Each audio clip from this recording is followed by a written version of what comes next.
The certified letter arrived on a Tuesday morning, delivered by a sweating man in a golf cart who looked like he'd rather be anywhere else. It was from the Meadow Spring HOA.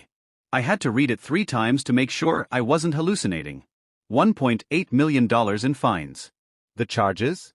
Non-compliant land usage, unauthorized livestock, and, my personal favorite, psychological disruption caused by roosters. The property they were fining me for was Thunder Ridge Ranch, my 3,000-acre cattle ranch.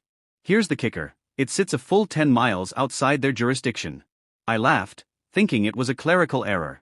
Then I saw the signature, Patricia Delroy, HOA president.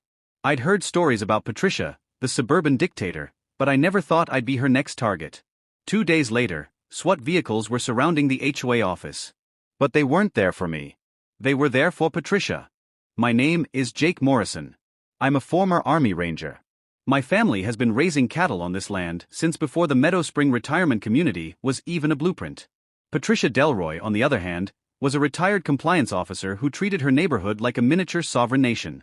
Apparently, Patricia took a scenic drive one Sunday, saw my cattle in the distance, and had what she called a visceral reaction to agricultural blight. First, she sent polite letters asking me to relocate my livestock for the visual serenity of her neighbors. I ignored them. Then she tried to claim retroactive annexation. She argued that since people could see my ranch from the highway overlook, it fell under her extended visual jurisdiction. My buddy Tom, a retired prosecutor, called it criminally stupid. But Patricia was just getting started. Patricia convinced her board that my ranch was causing rural proximity stress disorder.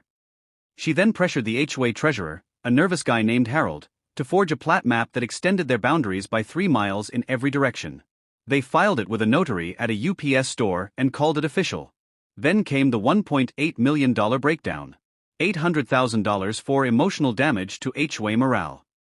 $300,000 for non-regulation hay bales. And $50,000 for the harboring of unregistered goats. I don't even own goats. The letter threatened a forced sale of my property. That was the moment she crossed the line from annoying neighbor to federal felon. Patricia sent the debt to a collections agency. When they tried to file a lien against Thunder Ridge, it triggered a federal red flag. Why? Because my ranch has a grazing lease with the Bureau of Land Management. The BLM does not play around. They looped in the FBI's white-collar crime division. The IRS followed shortly after. In 72 hours, agents discovered Patricia had diverted $40,000 in HOA funds to hire private investigators to fly illegal drones over my ranch. She had dozens of emails instructing Harold to forge documents to bankrupt that cowboy into submission. Harold, seeing the prison bars in his future, flipped on her immediately. The raid happened on a Thursday. Tom called me, "Jake, get over to the community center if you want to see karma in action." When I arrived, 5 black SUVs and an FBI sedan were blocking the entrance. Patricia was inside, barricaded in her office, frantically feeding documents into an overloaded shredder. It was smoking so much they had to call the fire department. When they finally hauled her out, she was clutching half-shredded papers, screaming about bovine menaces and agricultural terrorism. Agent Cooper, the lead FBI investigator, walked over to me. "She's looking at wire fraud, mail fraud, forgery of government documents, and impersonation of federal authority." Total potential sentence? 45 years. The fallout was total. The board removed her unanimously.